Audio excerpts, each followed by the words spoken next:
The Dunkirk Evacuation in 1940 was the evacuation of the British Expeditionary Force and other Allied troops from the French seaport of Dunkirk to England. Naval vessels and hundreds of civilian boats were used in the evacuation, which began on May 26th. It ended on June 4th, and about 198,000 British and 140,000 French and Belgian troops had been saved. The prelude of Dunkirk evacuation was Germany's invasion of the Netherlands, Belgium, Luxembourg and northern France in May 1940. German attack on Netherlands began on May 10th, with the capture by airborne troops of key bridges deep in the country. The Dutch defenders fell back, and on May 12th German tanks were on the outskirts of Rotterdam. The invasion of Belgium also began on May 10th, when German airborne troops landed on the fortress of Eben-Emael, immediately opposite of Maastricht, and on bridges over the Albert Canal. Next day the Belgian front was broken and German tanks ran on towards west, while Belgian, French and British fell back. The German invasion of France depended on General Paul Ludwig von Kleist's surprise advance through Ardennes forest. On May 10th, German tanks entered Luxembourg from the southeastern border of Belgium, and by the evening of May 12th, the Germans were across the French-Belgian frontier overlooking the Meuse River. The next day they crossed the Meuse, and on May 15 they broke through the French defense into the open country, turning westward in the direction of the English Channel.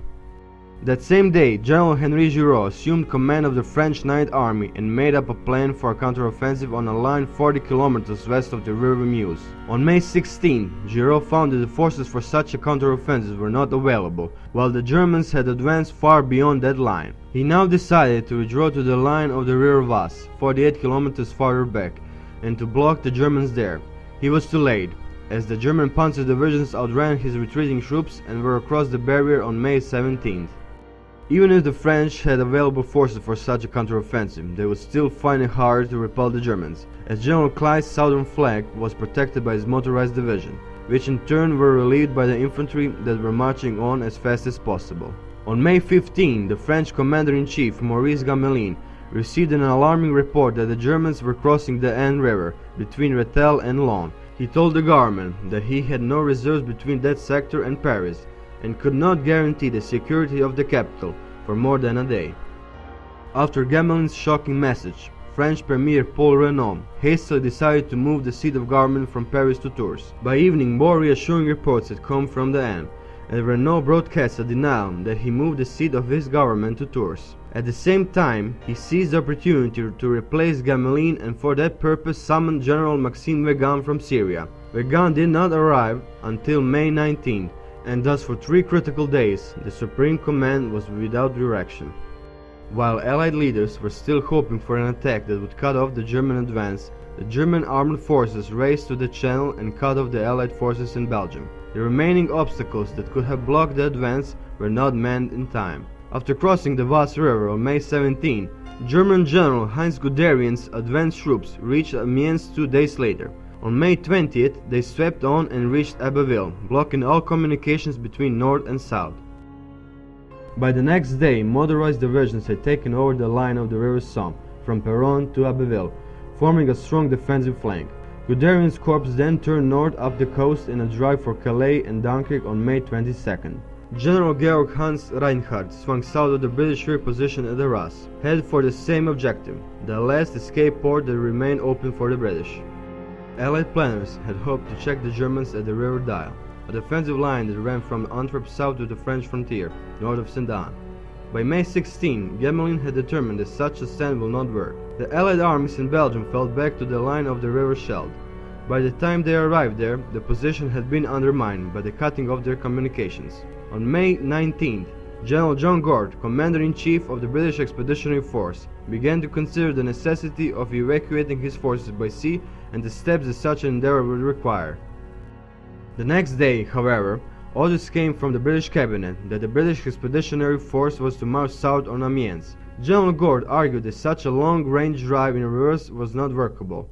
All he could manage was an attack by 2 divisions, which had just been rushed south to Arras, led by a brigade of infantry tanks, the only armored troops he had. When this counterattack was launched on May 21st, it comprised no more than 2 tank battalions backed by 2 infantry battalions, while elements of 1 French light mechanized division covered its flanks. The British light tanks proved to be surprisingly effective against German anti-tank weapons, and this small drive into the corridor momentarily shook the nerve of the German High Command. German planners realized that if 2 or 3 armored divisions had been available for a concentrated counterstroke, the German advance might have been dislocated. The Allied armies in the north made no further effort to break out of the trap, while the delayed relieving push from the south was so weak as to be almost absurd. The prevailing confusion was increased by General Weygand's arrival to take over supreme command. The 73-year-old veteran of World War I was better at proposing outdated theory than grasping the realities of a rapidly changing, increasingly motorized battlefield. His pretentious orders had no more chance of being practical than those of Renault or new British Prime Minister Winston Churchill.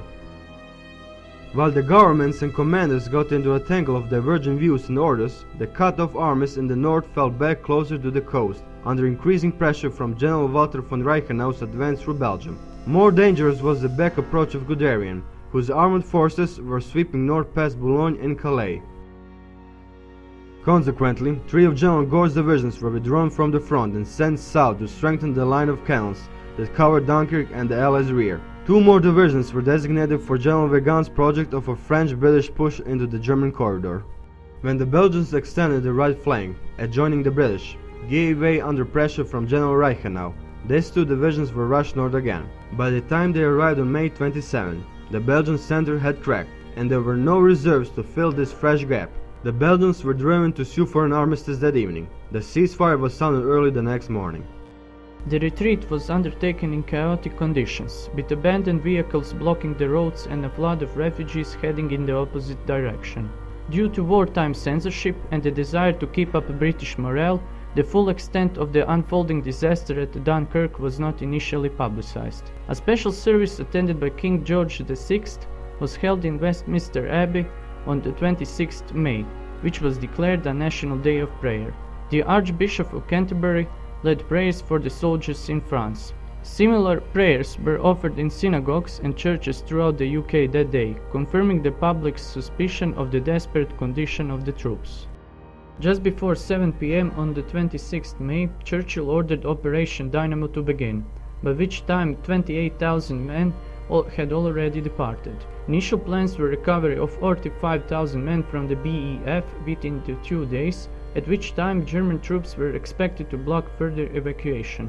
Only 25,000 men escaped during this period, including 7,669 on the first day. On 27th May, the first full day of the evacuation, 1 cruiser, 8 destroyers and 26 other craft were active.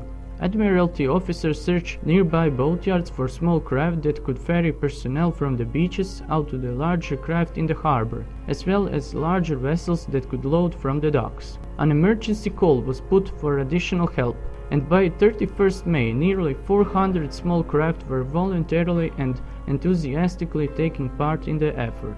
The same day, the Luftwaffe heavily bombed Dunkirk, both the town and the dock installations. As the water supply was knocked out, the resulting fires could not be extinguished.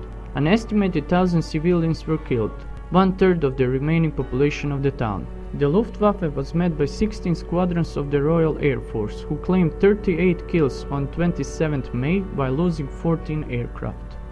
Altogether, over 3,500 sorties were flown in support of Operation Dynamo. The RAF continued to take a heavy toll on the German bombers throughout the week. Soldiers being bombed and strafed while awaiting transport were for the most part unaware of the efforts of the RAF to protect them, as most of the dogfights took place far from the beaches. As a result, many British soldiers bitterly accused the airmen of doing nothing to help. On 25th and 26th May, the Luftwaffe focused their attention on Allied pockets holding out in Calais, Lille and Amiens, and did not attack Dunkirk. Calais, held by the BEF, surrendered on 26th May. Remnants of the French First Army surrounded at Lille, fought off 7 German divisions, several of them armored, until 31st May, when the remaining 35,000 soldiers were forced to surrender, having run out of food and ammunition. The Belgian army surrendered on 28 May, leaving a large gap to the east of Dunkirk. Several British divisions were rushed in to cover that side. On 30th May, Churchill received word that all British divisions were now behind the defensive lines, along with more than half of the French First Army. By this time, the perimeter ran along a series of canals about 11 kilometers from the coast, in marshy country not suitable for tanks. With the docks in the harbor rendered unusable by German air attacks, senior naval officer Captain William Tennant initially ordered men to be evacuated from the beaches. When this proved too slow, he rerouted the soldiers to two long stone and concrete breakwaters, called the East and West Mole, as well as the beaches. Almost 200,000 troops embarked on the ships from the East Mole, which stretched nearly a mile out to the sea, over the next week. On 28 May, 17,804 soldiers arrived at British ports. On 29 May, 47,310 British troops were rescued. The next day, an additional 53,823 men embarked, including the first French soldiers. General Gort and 68,014 men were evacuated on 31st May, leaving Major General Harold Alexander in command of the rear guard. A further 64,429 Allied soldiers departed on 1st June, before the increasing air attacks prevented further daylight evacuation. The British rearguard of 4,000 men left on the night of 2nd to 3rd June. An additional 75,000 French troops were retrieved over the nights of 2nd to 4th June, before the operation finally ended. The remainder of the rearguard, 40,000 French troops, surrendered on 4th June.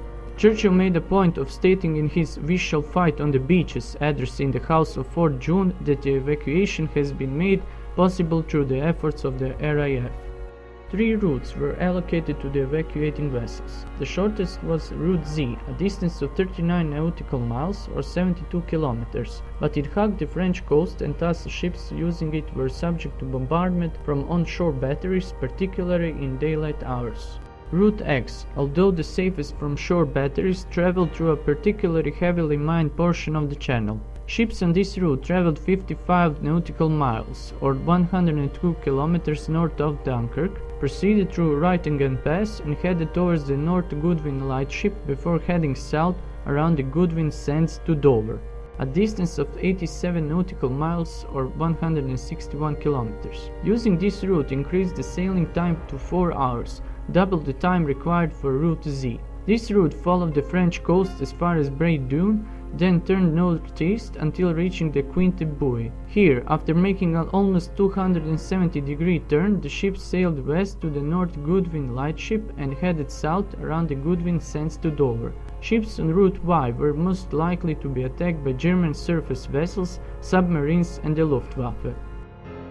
With Dunkirk, the disastrous defense of the Benelux countries ended in a brief flash of glory for the Allies. Yet the brilliance of the evacuation could not hide the fact that the British had suffered a terrible defeat and that Britain itself was in dire peril. The BEF had been saved, but almost all of its heavy equipment, tanks, artillery, and motorized transport had been left behind. For every 7 soldiers who escaped through Dunkirk, 1 man was left behind as a prisoner of war.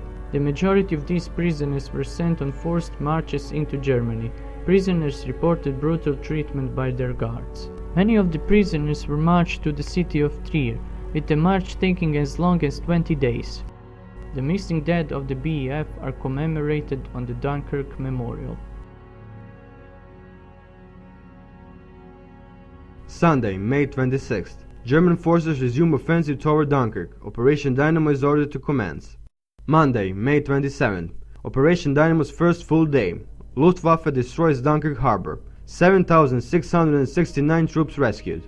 Tuesday, May 28th. Belgian army surrenders. Clouds and smoke-filled coastline increases evacuation effort. 17,804 troops rescued. Wednesday, May 29th. Maximum effort launched by Luftwaffe. French army joins evacuation effort. 47,310 troops rescued. Thursday, May 30th. Bad weather interferes with the Luftwaffe. German panzers withdraw from Dunkirk. 53,823 troops rescued. Friday, May 31st. 35,000 troops captured at Lille.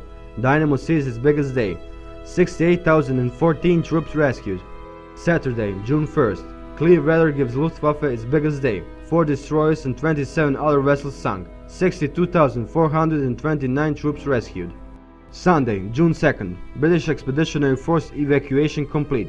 26,256 troops rescued. Monday, June 3rd. 26,746 troops rescued. Tuesday, June 4th, last night of Dynamo, 26,175 troops rescued.